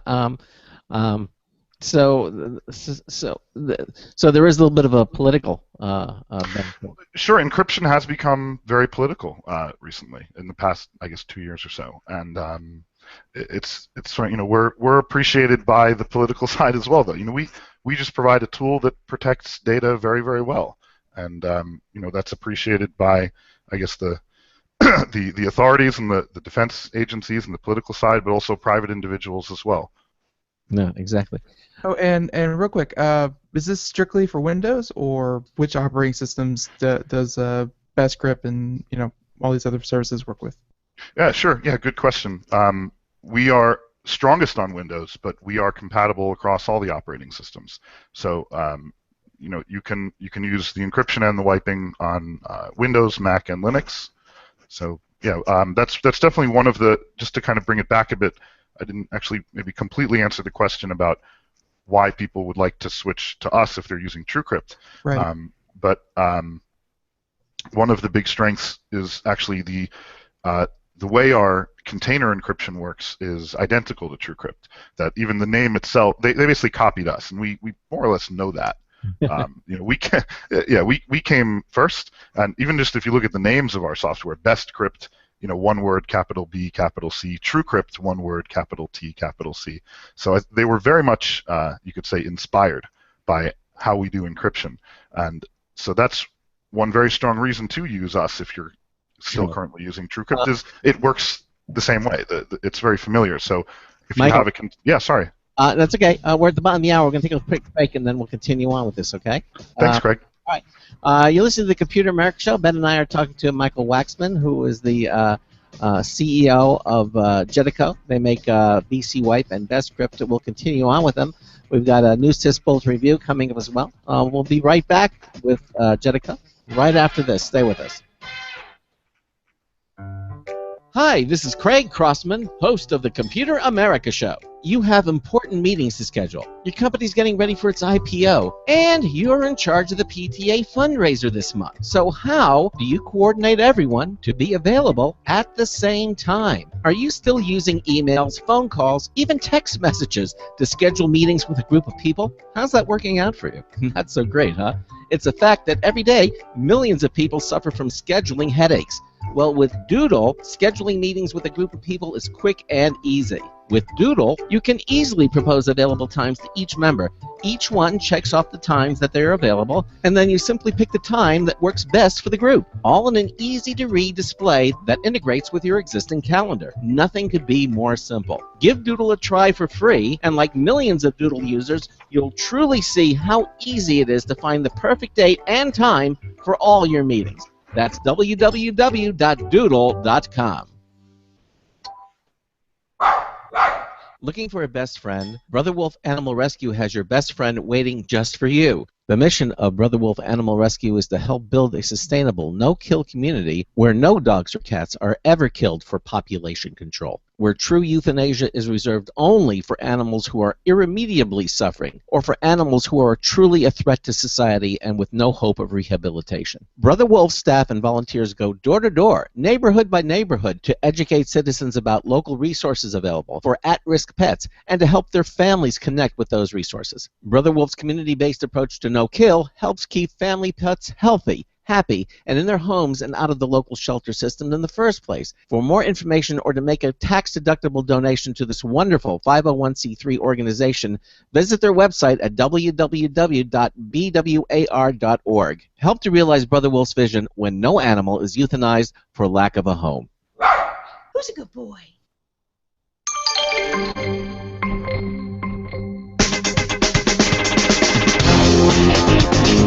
Doesn't anybody eat the pumpkin donuts? Oh, hi, Marty Winston with the News Tips Bulletin Review for Computer America. This time, the Bosch GLM50C laser measure. There's a lot to love in a compact gizmo that uses a laser to precisely measure distances, uses Bluetooth Smart to feed readings to a handset app, does enough trigonometry on angular geometry to indirectly measure oblique surfaces, measures area or volume, and more. The compact handheld Bosch GLM50C laser measure is also a level and can measure angles against vertical and add or subtract calculated measurements. Bottom line, the Bosch GLM50C laser measure isn't just a persistently precise alternative to a kit of traditional measuring tools. It's also the button-free calculator and pencil-free scratch pad you want to have, and a way to look up the results on your smartphone to save time and worry. Marty Winston, News Tips Bulletin for Computer America. Welcome back to the Computer America Show. 33 minutes past the hour here. Thank you, Marty Winston, for that. News Tip Bulletin review. And by the way, if you didn't catch that, don't worry about it. It's going to be here all week long. Exactly. Don't worry about it. So, yeah, we are here with Mr. Michael Waxman. He is here, and we're talking about, BestCrypt, not TrueCrypt. BestCrypt. And, yeah, right before the break, we were just starting to get into, why this is such a natural progression from TrueCrypt, which is, like you said, no longer being developed, to BestCrypt. And I saw that even on your website. If you go there, we have a link on our homepage to go find it. But yeah, right here, switching from TrueCrypt, ? And there's a simple link right there that, and gives you simple steps to do just that. So I mean, you guys really are, going after the old users of TrueCrypt. Oh, Sure. They're orphaned. They're Yeah. orphaned with this software. So exactly. Michael. Yes. Sorry. Yeah. Craig was saying that they're orphaned now, so obviously. Sure, we give them a home. Right. Yeah, it's as I said. When people see our software and download it and use it, they're like, "Oh, this works really well, just like TrueCrypt." I guess that was the third reason people did like it. They said they liked it because it was free, which, well, we don't offer free, but I think we offer good value if you're willing to pay a little bit for it. It was open source, so they thought they could trust it, that it didn't have the backdoors. We do offer that, and then people like TrueCrypt because it worked. I mean, good security is good one that works. So we do offer that when people download it and try it, they'll see, oh, this works just like TrueCrypt. So it's very easy. You just basically drag and drop, and things are encrypted. But then I think the nice thing that people can rely on, and this is true for anything that you pay for, is that you get a certain amount of support or technical support. If something, you have a question about something's operation, Yes, but you have to learn Finnish to support. Yes, the support is only in Finnish, but no. The thing is that you have a place to go where you can get answers to your questions, whereas with TrueCrypt, it being open source and you weren't paying anybody anything to get it. Take it to the forums. Yeah, exactly. So it's not only answers to questions. Also, we're something we, just from the top down, that we really insist on is being responsive to customer requests and the needs of the customers. We do pride ourselves on being very agile and developing things quickly. So it's not always just about that guarantee of being there to answer a question, but things change a lot. Operating systems and other tools that our software has to connect with and interact with. The cyberspace is always changing, and we learn a lot of our innovations from requests from our customers. So that's part of that guarantee as well, that we're not only answering the question, but if there's, let's say, a question that we can't solve with the way the tool is currently built, we're there to pretty rapidly respond by building the solution so that it works the way the customer expects it to. Right. Now, Bruce Schneider, right, recognized as a cryptography authority, basically had a book in 1994 called Applied Cryptography, is an introduction to the use and the inner workings of cryptography. My understanding is that he actually recommends your company, Jetico. How do you feel about that? Almost can't put it into words how wonderful that does feel. Bruce is a legend in the security industry. His name is perhaps even synonymous with security and security technology. He's really the kind of the grandfather of encryption. He wrote two of the the best encryption algorithms out there, Blowfish and Twofish. He's also written wiping algorithms. And what's great about Bruce that I really love about him is not only is he very strong technically with his skill, but just as a communicator about helping people understand and relate to security technology. He's wonderful with that, and he's been on CNN, and he's really a big spokesperson for security in general and a big critic of security. And having him, he's announced somewhat, I guess it was a couple months ago over the summer, where he said in an interview that he trusts us. Not only is he a user of our tools and has certainly written about them in the past, but this question of trust is so big in encryption, and well, people trust him, and him saying that he trusts our encryption and he trusts our company to protect his data, that it's an enormous compliment and also enormous value, and he's been a good friend to us. But also I think people like Bruce and people like him, they should appreciate what we do. I think we do as much as what he means to us or companies like us as a sort of a celebrity and giving us that type of endorsement. I think we mean a lot to people like him as well, that we're out there as a technically capable, trusted entity. Have you ever met him? Yes, I have. It was a real pleasure to meet him. We've met online a couple times, but we didn't meet in person. We were both at an event once. We had been trying to meet each other a couple times, but we both travel quite a lot. But we did cross paths for the first time this spring. Couldn't get him out to Finland? Hopefully soon. I think he does a lot of remote speaking now more. But I'm trying to get him to Finland. There actually, believe it or not, there was a couple of years ago, there was an occasion when he was in Finland, but I was actually in the U.S. then. So I missed that opportunity when he was around here. All the times, right? Yeah, right, exactly. But I think he's a native New Yorker like I am also, but he now splits time in Minnesota and Boston. But yeah, if he's just wonderful. I'm happy. We're of course happy to kind of support and endorse him as well. Just his writing. He has a new book that came out about data and trust. I believe it's called Data and Goliath. I think it's the most successful book on security technology ever. I think on Amazon sales. I think. But he's a really a wonderful personality and a wonderful source of learning about security technology, and it means really everything to us that he likes and uses our software and is willing to share that with other people that he trusts us. Right. That is always nice to get those kind of endorsements, albeit unsolicited endorsements, which basically means that he really feels good about your product, and obviously being who he is, because it's one thing for someone to say, hey, I really like this. This is a really nice product. But then for someone who actually knows what's going on behind the scenes and actually knows just what you're doing and says, you guys are doing it really well. I guess I can totally see where that means, where that actually makes a big difference. Yeah, he's an authority on encryption. Right. And to say that about what he says about your company is certainly something that's very, very good. Now, let's talk a little bit about.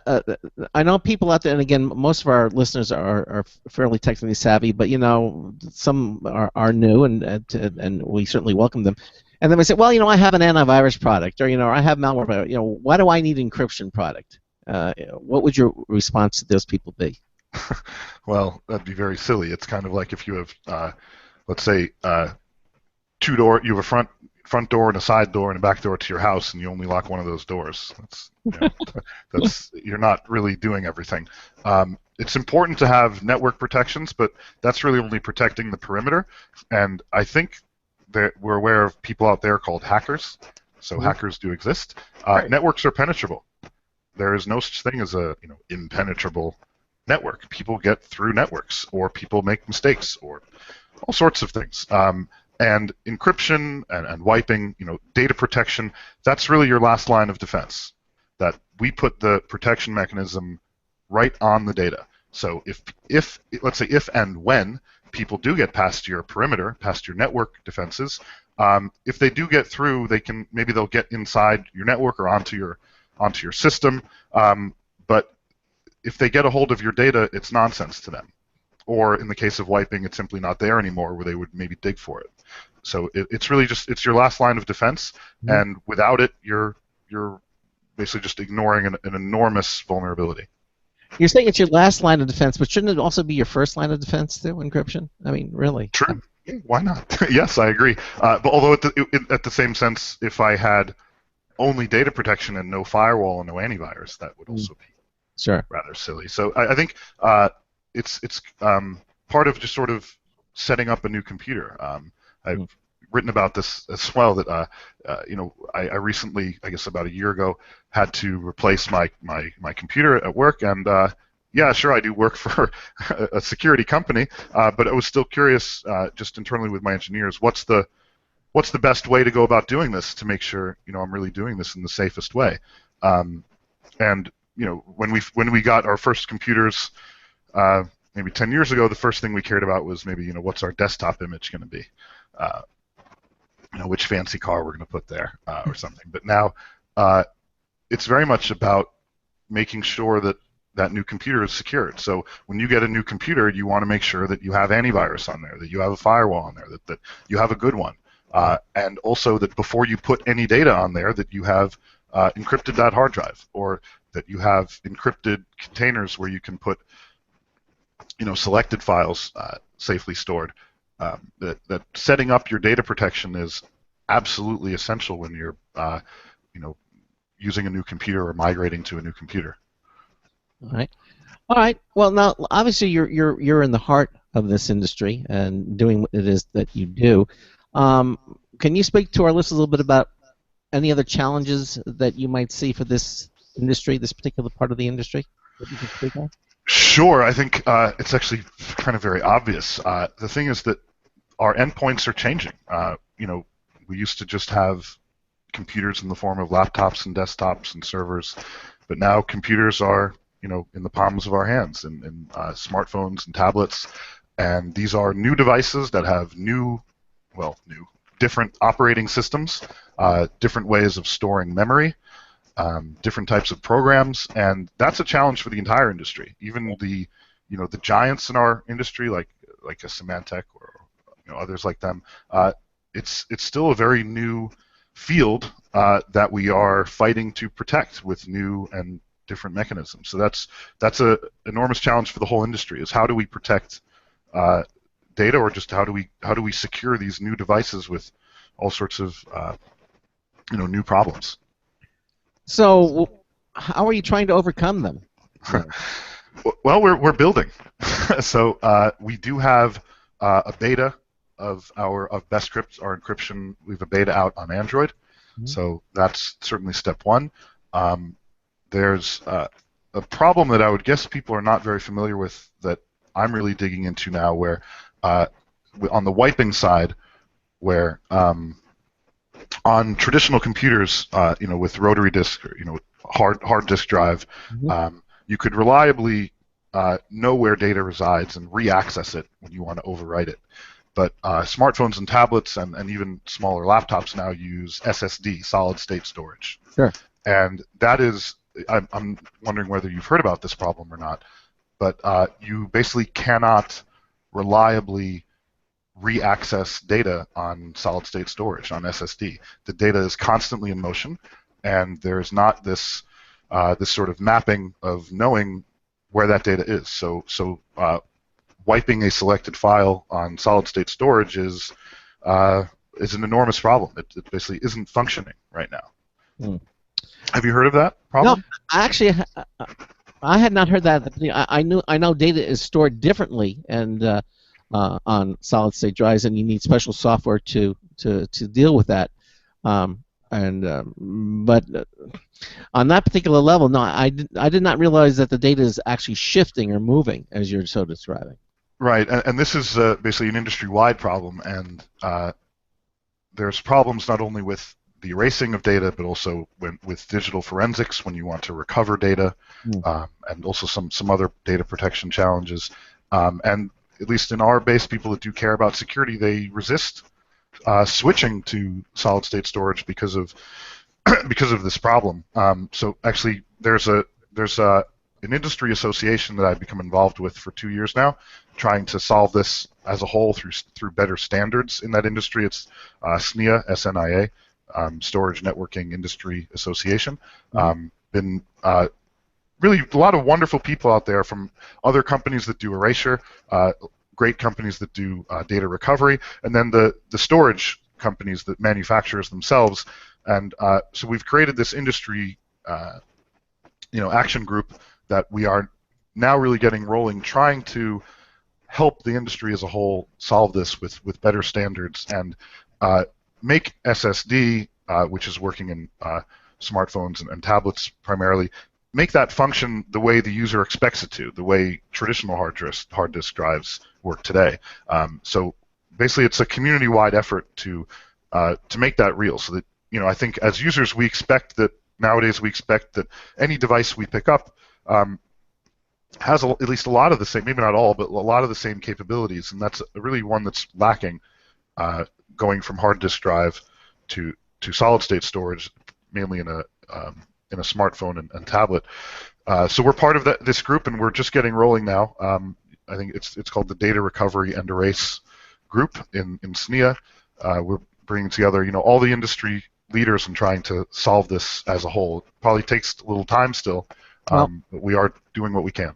I think it is a general consensus that solid-state storage is probably going to eventually replace a magnetic storage, because first of all, it's becoming so much more affordable, and all magnetic drives will be used for maybe like they're using tape drives now, where you have massive amounts of copious amounts of data to be archived. You can use them for that, but and then unlike the tape drives, you'll have random access, so you'll still certainly have that with hard drives. But I think in the next 5 to 10 years, personal computers are pretty much going to be solid-state drives, or seems to be what consumers like. It seems because they're so much faster.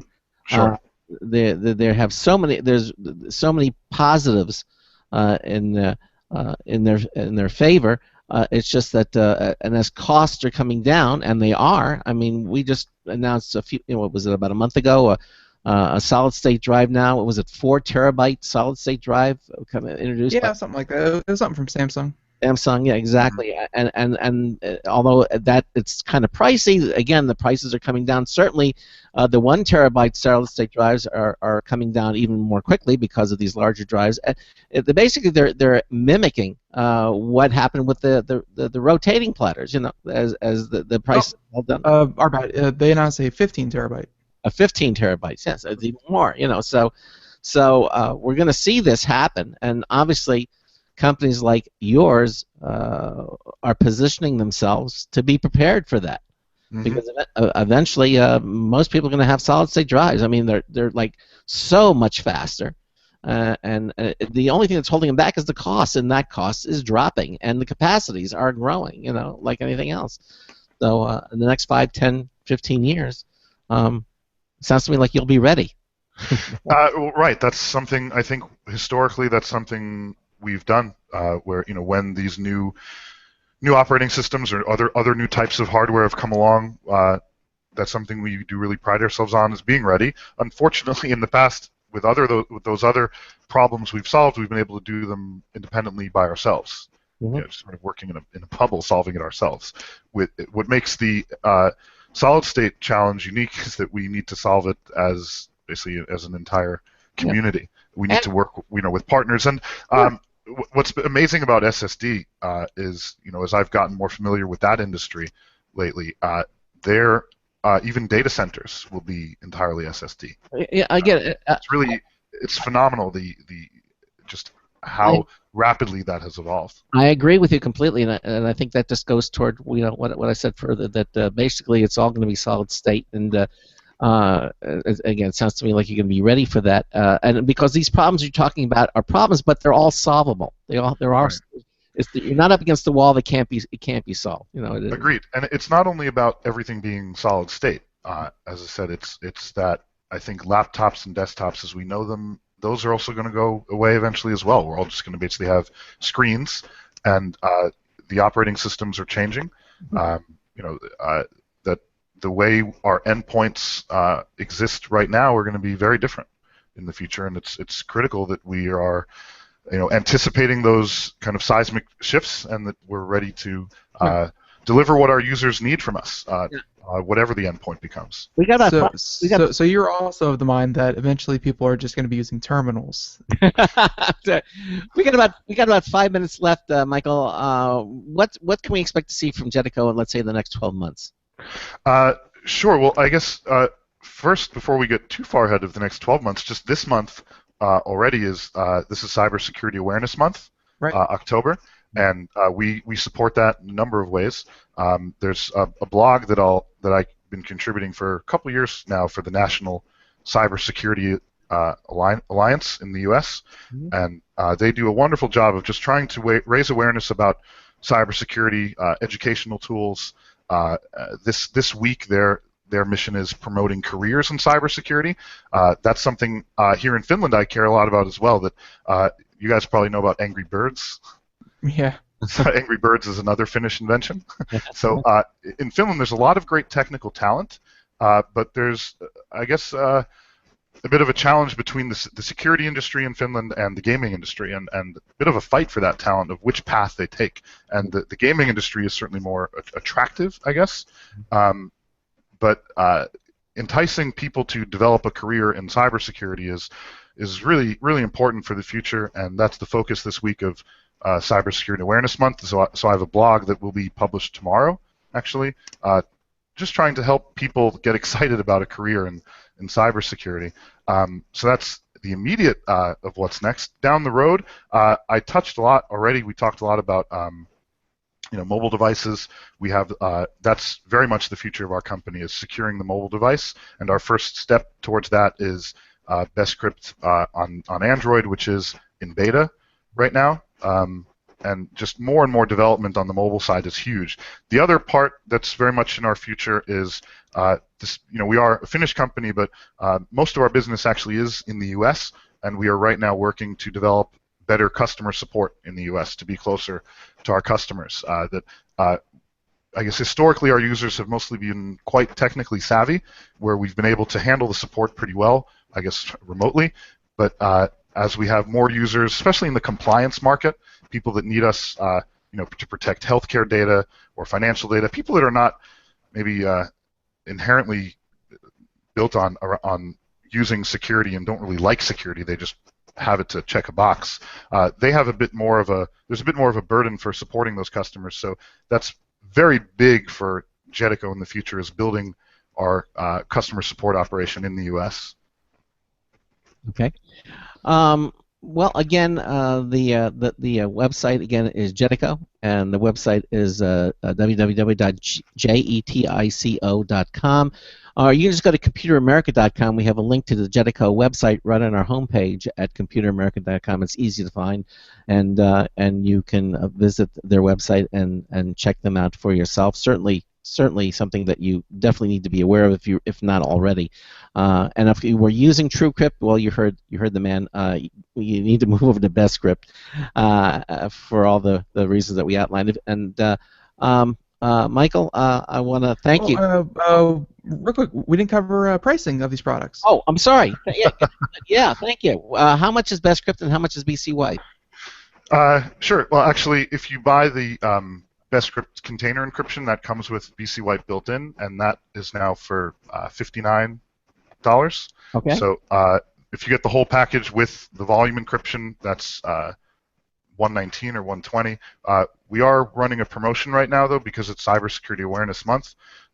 So you can get for protecting whole disks at least, our whole disk encryption or the whole disk wiping, that's our volume encryption, or BC Wipe Total Wipeout, that's now 50% off. So wow. Very good.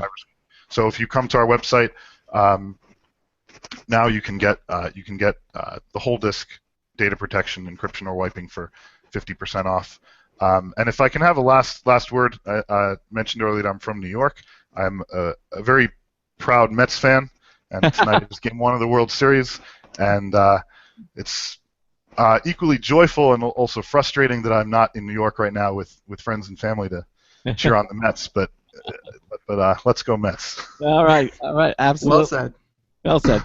Michael, thank you so much for being with us here on the show. Again, you can check them out at Jetico.com. The products are there. They're downloadable. You don't have to go and buy the box, at a brick and mortar store. You can, but it's easiest just to download them from your website. And thank you for being here with us. Very, very interesting, and certainly would love to have you back again. Okay. Yeah, thank you so much. This was a lot of fun. All right. And I can't wait to see you out in Finland. There you go. Okay, take care. Have a good one. All right, bye-bye. Bye. All right, there you go. Again, Michael Waxman, again, CEO of Jetico, Jetico.com, the website, and you can check them out for yourself.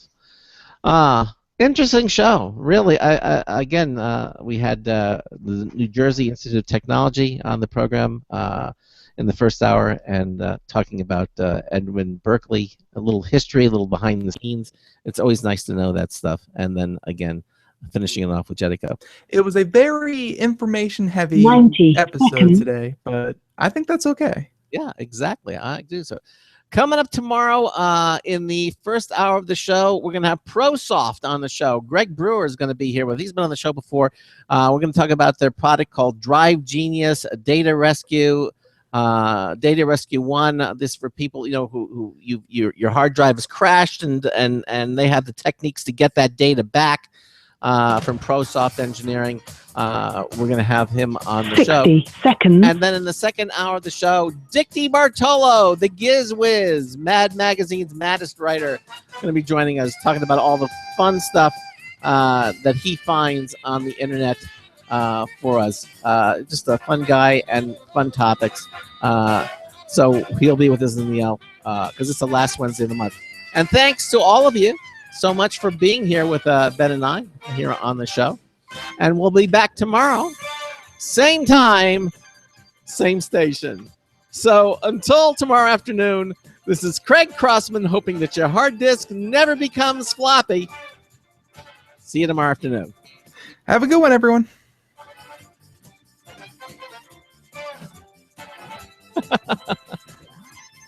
Ten seconds.